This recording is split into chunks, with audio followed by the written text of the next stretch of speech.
Welcome to the Therapy Show podcast. I'm your host, Lisa Mustard. In each episode, I interview a seasoned and knowledgeable talk therapist from the counseling world to glean valuable insights, techniques, and tools that you can apply to your practice and your life. And if you're considering a career in the counseling field or just want to hear about what it's like to be a talk therapist, then this is the podcast for you. Look, I know what it's like to sit through a yawn-inducing self-study webinar. The struggle was real. I needed the continuing education contact hour, but the presentation was boring and uninspiring. So I took an espresso shot and sat down at my computer on my lunch hour to just get it done. Are you literally tired of this too? If so, head over to my site and check out my pod courses. Yeah, listen to the episode anytime you please. And when you're ready, grab the self-study quiz and complete the course and then download your certificate. It's easy and simple, and I'm giving you 20% off your very first course. So head over to my homepage at lisamustard.com to claim your discount code. As a total nerd herself, Cassidy Russell likes to say that her niche is nerds. Cassidy is able to use her knowledge on various fandoms, whether it be Harry Potter, Pokemon, My Hero, Academia, or Star Wars, to connect with people who often have a difficult time connecting with others. Nothing is too nerdy a topic for Cassidy. Through these topics, Cassidy is able to gain a better understanding of the client and help the client connect what they are seeing in these various forms of media to their everyday life. Helping kids and teens feel better about themselves and build healthy connections with friends and family is an absolute joy for Cassidy. Navigating relationships and growing up can be tough, but Cassidy knows how to help. She excels in her ability to build a strong rapport with kids, teens, and their parents, helping to nurture the very foundation of therapy and healing. Outside of the therapy room, Cassidy can often be found sipping a cup of hot tea while enjoying one of her favorite hobbies, reading, creative writing, and playing video games. And on today's episode, Cassidy shares her story and background and how she helps teens by being a truly authentic nerd and therapist. We hope you enjoy this episode. Hey everyone, welcome to this episode of The Therapy Show. I'm your host, Lisa Mustard, and I have a really neat and special guest on today. I connected with her on Instagram, which kind of like did the follow me, follow her, and I've just been really impressed with what she shares. And I just one day reached out and said, I really would love to have you on the podcast. Are you open to that? So you guys, I want to introduce Cassidy Russell. Welcome to the show, Cassidy. Hi, thank you so much for having me. Oh, you're welcome. What really got me intrigued by having you on the show was your Instagram handle. Can you tell us about your Instagram handle? I love it. So my Instagram handle is Licensed Therapy for Nerds. I was going for Therapy for Nerds, but it was already taken, so I had to add license to it. Yeah, the license part kind of like ups your game a little bit, kind of gives you that. Like it had me go, what does that mean? If you could start with sharing how you decided to become a talk therapist. I love to hear the stories behind our peers and how they got here. I feel like I'm one of those people where it's like, oh yeah, I always loved the idea of it. I loved having people come over and ask me for advice, and I love helping people. And so when I was about to graduate with my undergrad degree in psychology and anthropology, because I double majored because reasons, I am definitely a nerd. And I thought, why not be a marriage and family therapist? So I did it. I did not realize how hard it would be. I highly recommend you actually look at what the requirements are, because there was a lot more to it than I thought. But I'm licensed now. So. Yay, congratulations. Thank you. So, I'm licensed in South Carolina and you're licensed in California. And I hear from folks that it's very different there when it comes to licensing. What was that like for you when you say know what you're getting yourself into? What does that look like in California? In California, so first you have to go to get your degree. And then after that, you apply for, it's called an associate number. When I first got mine, it was an intern number. And you have to fulfill all the requirements, get your degree, and then the Board of Behavioral Sciences in California will allow you to get an intern number, associate number, and then from there, you have to complete 3,000 hours of stuff. Mm-hmm. And the hardest part for most people tends to be either the 500 hours that has to be in child or family or couple counseling. And then most people max out on the amount of hours that paperwork counts for. So that tends to be a big struggle. I maxed out on paperwork like before I was even halfway done with all my hours. So it just, you have to really struggle for that. But then my associateship was at a school, so I got all of the child and family hours. Yeah. Okay. So it's kind of similar here. It's not that much different. How did you decide to do marriage and family over like professional counseling? I'm just curious about that. Professional counseling, I didn't really see that much about it. It's not as big of a thing in California. I think the majority of people would either go for a PsyD or for marriage and family therapy. I know a few licensed professional counselors, but that just tends to be where or a licensed social worker. And I also forgot to add, you have to do our law and ethics exam is different than the national exam. So, and then like I would have to take a whole another national exam if I wanted to go to any other state, which is a little annoying. Yeah, I think that's what I'm recalling now. I remember there being like different tests for you guys than what most other states require. I think maybe that's why people say it's a little bit more difficult to get licensed in Yeah. California. But I could, I just think it's great that you picked marriage and family therapy. That's my passion. That's my wheelhouse too. So I feel you, sister. I know what you went through. I know all those hours. I totally get it. And so we probably have, you told me as we were talking ahead before we started recording that you're 28 and that you believe that you're, on the younger Yeah. side of therapists in California. And I think you said like, just by guessing like average age is like 50 plus. Why do you think, like, how is that? Like, what's the deal with that? I'm just curious if you A know. lot of people, I've met a lot of people going and trying to get their licenses. And the majority of people I've met, it's either their second or their third careers. I gotcha. So a lot of them already have had a career in something else, but then decided that that wasn't fulfilling. So they wanted to try to become a therapist. Okay. Yeah. Very few people do it right out of the gate like I did. Yeah, I think that's really cool. And when I was in grad school, I was in my early 30s when I went back to get my counseling degree. So I can definitely understand that. And I know a lot of people, like I'm in my mid 40s now, but I know a lot of people who are going back in their 40s to get their degrees in therapy. So, I knew someone in their 80s in my program. wow. Wow, Yeah. that's super cool. Man, never too late to start something new, people. Like I say it all the time, never too late. So, okay, Cassidy, talk to us about your nerdiness. Like, and how do you define nerdiness? Like, how do you define nerd? I'm really curious. So for me, nerdy, it's just, and I think John Green has a great quote about it that I can't remember off the top of my head, but it's just people that allow themselves to be unapologetically enthusiastic about things that they love. For me, I love cartoons. I've loved cartoons since I was a kid, and I will continue to love cartoons until the day I die.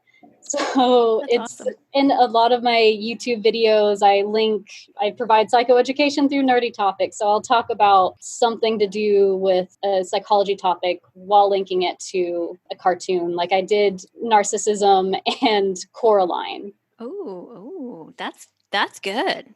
I don't think I've seen that movie though, but I like how you took something that's real popular and kind of picked it apart. And because a lot of people probably watching that can relate to the characters on some level, but then they feel kind of weird like they're relating to a cartoon character. So you take that away and go, no, what you see in these people make in these cartoon characters is, yeah, you can see that in real life. So I think that's really neat. What are you the most nerdy about besides cartoons? The most nerdy about besides cartoons, probably just like art and writing. I love writing. I'm going to be doing National Novel Writing Month next month, NaNoWriMo for short, and it's just a challenge where you write 50,000 words in the month of November, and you link up to all different writers from across the world on their website, NaNoWriMo.org. But it's interesting what you were saying earlier about the relating to characters, because that's actually, I'm trying to remember what the word is for it, but there's actually a psychological concept that I was meaning to do a video on. But Janina Starlet, I think that's her name, does a great training called superhero therapy training, where she actually links like superheroes and therapy, and it's really fantastic. And if you're looking for something along those lines, I would highly recommend it. Oh, that's cool. I like that. I'll have to check that out. Parasocial relationship. Yeah. What's it called? a parasocial relationship is a relationship with characters from any sorts of media, whether that's a book, TV show, movie.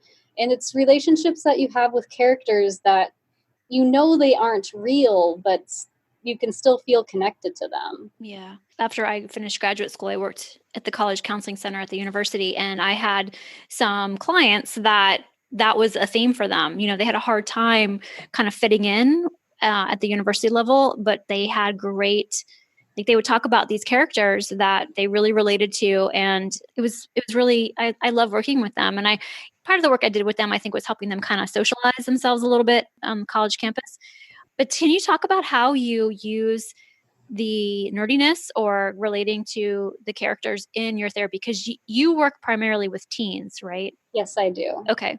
Can you share how you do that, or like what that looks like? Yeah. So like, I'll give an example of just the other day. I was meeting with a new client, and I even said, "Hey, this is pretty awkward, right?" And they were like, "Yeah, this is really awkward." So instead, I was like, "Well, how about we just start to get to know each other?" So instead, I asked her about things that she likes, and then we got onto the topic of Steven Universe, which love that show. Has, like we were talking about, so many great psychological theories, and so we talked about that, and we talked about how it showcases relationships and how awesome that is.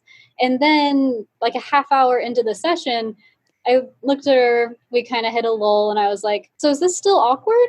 Or are you feeling more comfortable?" And then just all these things started pouring out about school and all these social stressors, and just, I don't feel like I fit in, and there's so many things with all these friends, and people you used to be friends with aren't friends with me anymore. And so from there, it really helps them feel comfortable. And then once you're able to talk about things and relate to them, I find that the kids are really able to just let it all out.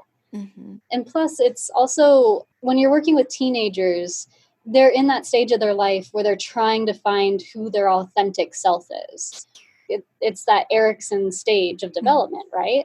So what I find is, if you are your authentic self, which mine is a nerd with pink hair, they're able to feel relaxed, and they're able to feel like, oh, there's someone that has gone through what I'm going through, and they were able to make it out okay. Mm-hmm. Yeah, I like that. And I mean, what a great way to build rapport and trust in your first session with this person. I mean, they obviously, they felt so much more comfortable halfway through, and then they shared all of that they came to therapy for. So I think that's really awesome.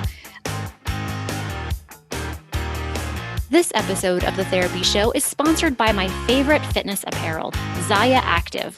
I recently discovered Zaya Active when I went looking for high quality and premium workout clothes. Just like those luxury store and catalog brands, yet I wanted a budget-friendlier price tag. I love this brand because, number one, I live a very active lifestyle. I hit the gym about 5 days a week, plus I love to go for runs and long walks, which I consider to be my very important self-care and podcast listening time. Plus, the endorphins I get from my workouts keep me in my happy mental space. The clothes stay put, I'm not constantly pulling on my leggings or tugging on my sports bras, and they accentuate me in all the right places. And number two, when I work from home, I love to be comfortable in leggings, also known as yoga pants, and a tank top. Plus, I can transition to running out the door to pick up our girls or run errands while still looking put together in my athleisure styles. My favorite workout leggings are the light and tights, and my favorite everyday wear are the everywhere pants. I literally wear them everywhere, every day. I can even wear them to business meetings or client consultations. I can dress them up or down easily. Want to learn more? Head over to lisamustard.com and click on the Activewear page. You can learn all about Zaya Active, the mission, the clothes, and see if they are a fit for you and your active life. From weight training to running to Zumba to yoga to CrossFit to bar to walking to tennis, Zaya Active has you covered. And don't forget about the active men in your life. They have an amazing men's line, plus clothes for active kids too. That's Zaya, like papaya, active. So see my site for all the details. Gosh, I could ask you so many questions, like tips for working with teens, but I don't want to keep you for hours. I have friends who have teenagers and they're like, how do I get my teen to go to therapy? I'm like, well, that's a really good question. How do they find you most of the time? And then, like, what's that like? Because so many of the parents I know say, I can't get them to go. They don't want to go. You know, they'll do anything but go and talk about stuff. So, like, I'm sure you hear that all the time. Yeah. I find with a lot of the nerdier kids, they want to come because they want to have someone to talk about or someone to talk to. Because a lot of especially the nerds, they just feel like there's no one out in the world that understands them, and they can't find the same people that love the same things, even, or they do, and it's all online. So that person lives like 100 miles away.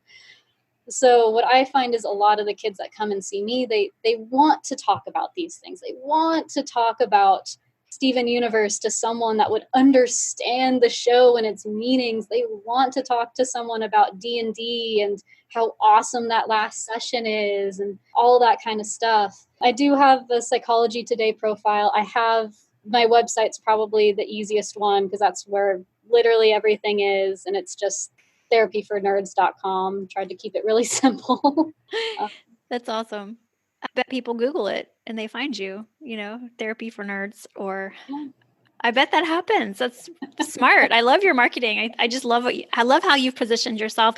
But also at the same time, it's totally authentic and genuine. It's who you are. And I think on your YouTube video, in your intro video, you say that for a while you tried to like hide your nerdiness. So I did. Mhm. I would put my hair in a bun. I would wear high heels to try to make myself look taller because I'm very short. And I just have a baby face. So everyone assumed I my first day working at a school, I got asked if I was there for a matriculation meeting. And I was like, no, I'm not matriculating to your school. I'm your new therapist. It was a very awkward time for everyone. Oh, I bet. Yeah. And you're like, no, I'm the therapist. And it didn't work. But working at the school system, I started in our, like, because we have group supervision, and so everyone would be being this is when Undertale was such a big thing, and they'd be like, I don't know what my kid keeps wanting to talk to me about Undertale, and I don't understand these characters or what this is. It sounds so weird. Like, there's a flower that's killing people. I have no idea what's going on. And so I'd be like, well, actually, Undertale's a really cool indie game, and you can watch really good Let's Plays and try these Let's Plays. You might be able to understand it a little bit better. And so I just started becoming known as the girl in supervisions that knew about what the kids were talking about. So anytime something nerdy popped up, they'd just turn to me and go, Cassidy, do you know what the heck this is? Like, what is my kid talking about? Yeah. And so I started to learn to really, that's when I started learning to really embrace it, because I started realizing just what an asset it was to be able to talk to the kids and be able to really understand their language. Yeah, it is an asset, and that's awesome. It's a strength, it's something that is incredible that your skills. I mean, I wouldn't know anything about that. I wouldn't know. I'd be calling you for consultation. Like, hey, what is this? So maybe you should get into consultations, because I'm guessing there are a lot of therapists out there that would love to run something by you because they don't know what the heck is going on. Totally. And I'm guessing that really makes your clients feel really at ease and, really understood and validated. I mean, what a wonderful thing. I mean, that's awesome. So, do you use certain theories more often than not? I'm very much person centered, and then I'm very gestalt in my thing. Like, if I'm feeling something in the therapy room, like just in my session earlier today, I was like, you know what? I'm feeling really stuck right now. And the kiddo was like, yeah, this is feeling really, I'm feeling it too. So Mhm. we talked about that. Mhm. So I like to bring things into the room. If I'm feeling something, then talking about it instead of just sitting there and being like, I'm stuck, wait, where do I go, what do I do, and really getting in my head into it. I decided to take a step back and be like, yeah, there's something wrong here, let's try to figure this out. Yeah. I like that. I do that too. Don't even Yeah, it's like I don't even realize I'm doing it anymore. I just do it. yeah. Like, Well, I had to have someone explain to me that that was Gestalt yeah. therapy because I Gestalt is so, when you're learning about it in school, it makes no sense. But then when you actually are doing it, it's like, oh wait, Yeah. yeah, It's like they pointed out, go, oh, that was so gestalt of you. You're like, oh yes, okay, if oh you say yeah, so. Yeah. I was I just stuck. totally meant Like to do that. I was just stuck there for a minute. I owned it. And I thought I'd give it to the client and see if we could work on it together. Yeah, I think that's really cool. Person centered gestalt. Do you do any family work? Like, do your teens bring their parents in? How's that go? Yeah, my teens will sometimes bring their families in. It really depends on the situation. I tend to do a lot of just working with the teens, and then I'll have like phone consultations with the parents where the parents will tell me, like, hey, kid's having a really hard time because they just failed their math class or something like that. And then I can either bring that into the room or just have that in the back of my head for knowledge. But then I've also had some times where, like, the parents are having a hard time communicating with the kids. So we'll have the parents come in, and then we'll just try to talk about what it is they're thinking and what it is that they need. And I've had a lot of clients just be like, I just need you to give me some space. And so I've even had a thing where I'll create like code words with the clients of, like, say client hates tomatoes. Be like, just when you feel like you need space, ask your mom for tomatoes. And then that'll be the code word. She knows that you just need space. That's nice. I like that. And do you work that with the parents too? Like you guys kind of talk about Yeah, that? that's when the parents will be in the room, and then we can Yeah. all talk and we can all agree about what the code word will be. And I try to find it to be something that the client would hates, so that they would never actually ask for the thing that they're asking for, that they're actually asking for something else. Like, so yeah, it's like, oh, must really need space if they're asking for tomatoes. I gotcha. Are you trained in DBT? Is that something that you use there? I have a little bit of training with DBT. Because I did work at an inpatient facility for a little bit. My training in that is it's been a while. I Right. should probably brush up on that. No, I was just curious because it seems as though I just have been hearing so much about DBT with teens, DBT with teens. And I don't know if every teen needs DBT, but I was just curious if that, like how often you were working with a client that probably needed some DBT skills. If they need DBT, I would be worried that I wouldn't be enough for them, that they would probably need a higher level of care. Gotcha. Yeah. I gotcha. Totally understand what you mean. Yeah. Sometimes that takes Yeah. more treatment, more care. What are the issues that, you see most often? Most often, depression and anxiety. Those Mhm. are the two main things that tend to walk into my office. I get some just relational issues. And then my main, I worked at the school system for a number of years. So my main training has been in kids with the label emotional disturbance. Hate that label. It's Mhm. just what we call it. And then kids on the autism spectrum. Yeah. I don't really like labels. Labels are tough. Especially something because it would be said in IEP meetings, and so the kid would hear, "Wait, I'm emotionally disturbed." Like, Mhm. oh, I'm crazy. That's Yeah. terrible. And it's not really the case. It's just they don't have anything at the school level for kids with depression or anxiety, so they just throw it under that umbrella. Mhm. So I wish there was something that wasn't as terrifying as that label. Yeah. And even as an adult, it can be terrifying too. So I can only imagine what a child would experience when they hear that, because that would be tough. That would be really tough. So can you share a little bit about your YouTube series and how you came up with that? I think that's really cool.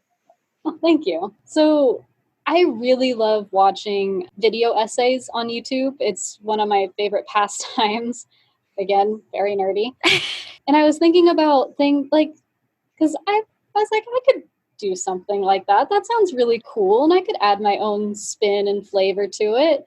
So I don't think I came up with this term before I started doing it. I think I came up with this like term after, but it's psychoeducation through nerdy topics and just talking about the stuff that I love, and then adding a layer of, like, I think I mentioned this in my Coraline video of just over analyzing and being like a high school English teacher, but nerdy and doesn't test you.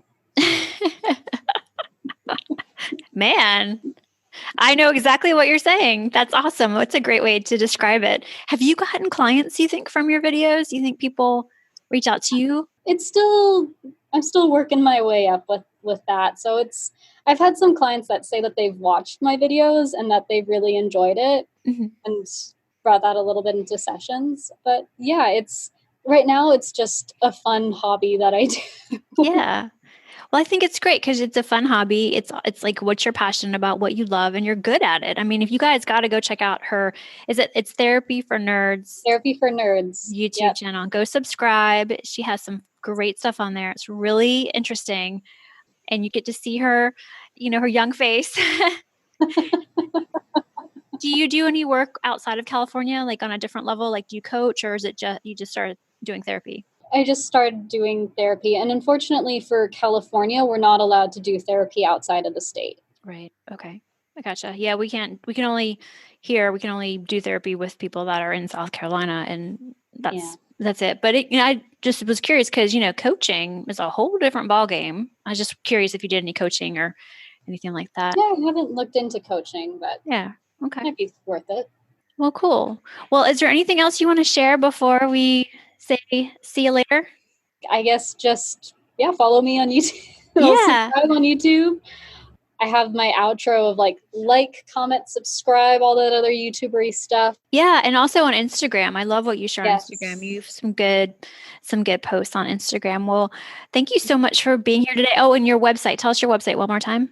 My website is therapyfornerds.com.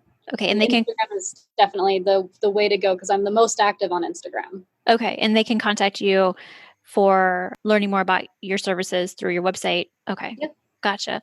Well, thank you so much for being here today. This has been really fun, and I'm excited to follow you and to watch you in your videos and see what else you come up with. So thanks for being here. Thank you so much. And it was great talking with you. You're welcome. Well, that wraps up another episode of The Therapy Show with Lisa Mustard. I know there are hundreds of thousands of podcasts out there, and I'm thankful you've chosen to listen to mine. Be sure to visit lisamustard.com to access the show notes and discover more fantastic content. And I'd be grateful if you subscribe to the show. Thank you.